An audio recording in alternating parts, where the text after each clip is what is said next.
Hello mga higala, uwi naman ako sa Davao. Nung March umuwi ako, tapos May umuwi ako nung birthday ko. Lagi na akong every other month uwi ako ng Davao kasi masikaso lang ako doon. Wow! Sa Maynila at saka sa Davao. Ikaw na. At syempre, bisita na rin sa aking papa. Na-miss ko na rin mga pamilya ko sa Pilipinas. At kita-kita. See you later guys. Hello mga higala, andito na ako sa Davao, karating ko lang dahil yung connecting flight ko ng alas 3 ng madaling araw from Fukuoka to Manila, then Manila to Davao. Kaya dito na ako sa Davao, excited na makita aking mga pamilya, syempre yung papa ko, at magkasikaso na rin sa mga mga papilis na gagawin dito. Kaya yung purpose na lagi umuwi ng Davao nung March, tapos May, July, September. Wow! Kaya lagi akong nauwi ng Pinas. Ayan mga higala, nakapagpitas na tayo sa sarili nating tanim na guyaba, no.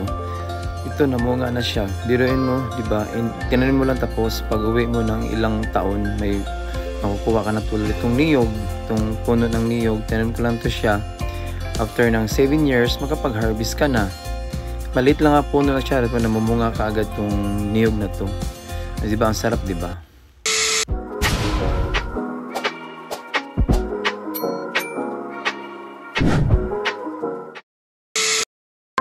Ayan, tuloy ang pitas natin ng buko. Dahil dun sa Japan, napakamahal ang buko doon. Ito, harvestin mo lang sa tanim mo. Sarili mong tanim.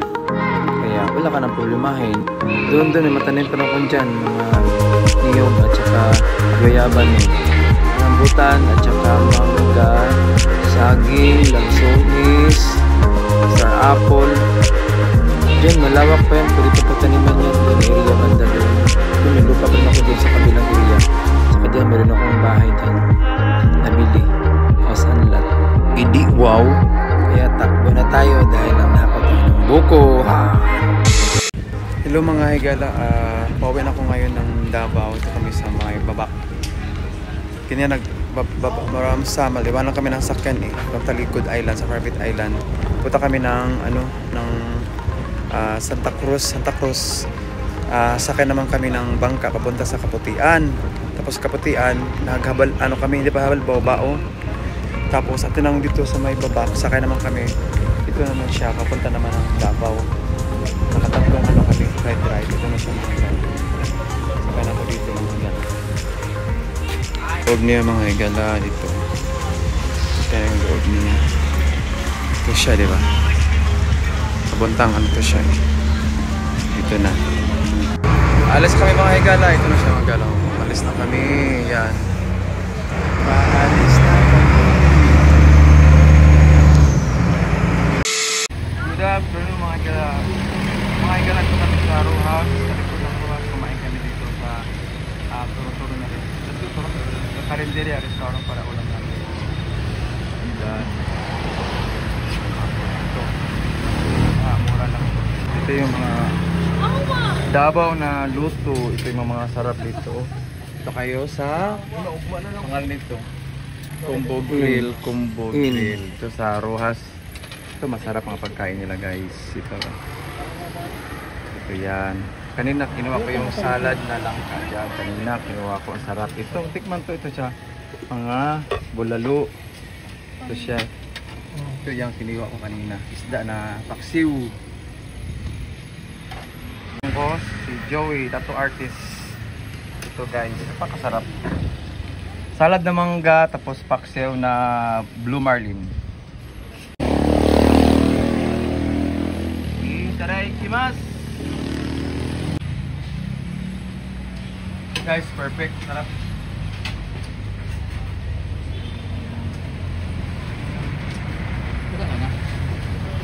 Yakin sa bilang yung ito anang nitanong ilang ibutang na ba? Hindi itong bombing.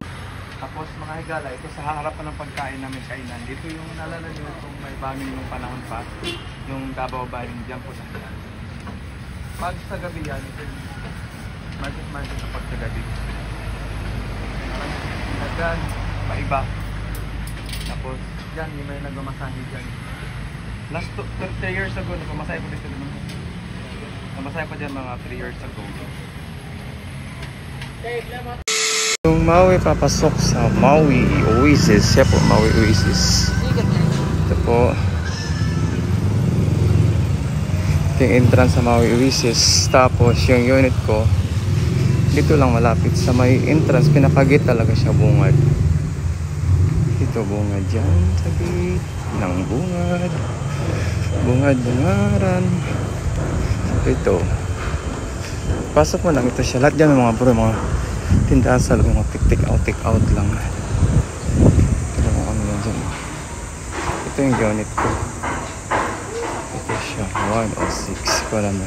Andito na ba yung mga tenant ko yan? 106.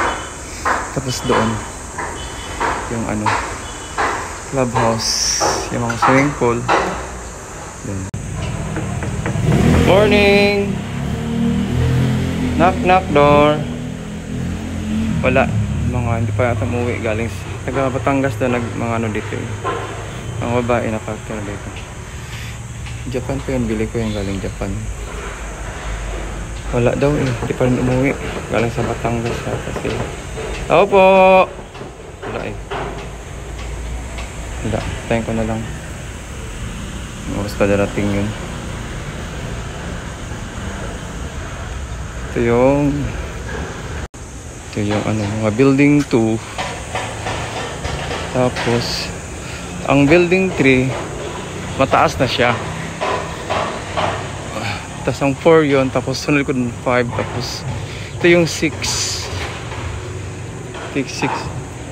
yan. Ito yung pool. Ito yung gym dyan, ano dyan, office, mobile ka dyan. Ito dyan, mobile ka. Tapos ito yung gym.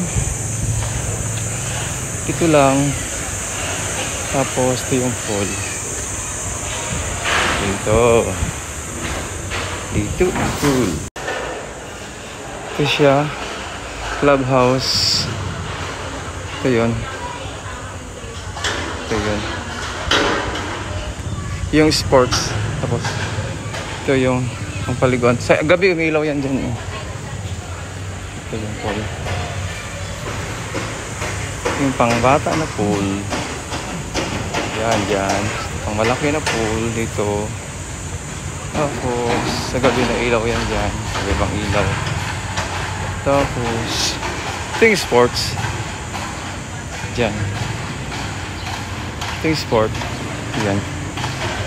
Dati meron ito, may payong dito eh. Palagay. Siguro sinisira yung mga tao dito. Kaya maganda yan dyan. Sarap paliguan. Ito paligid mga kondo din yan. Mayari dyan mga Philinvest. Alam ko Philinvest na siya. Sa kabila SMDC. Isa pa rin developer ito. Philinvest pa rin. Ito siya magkasama yan eh. Yan.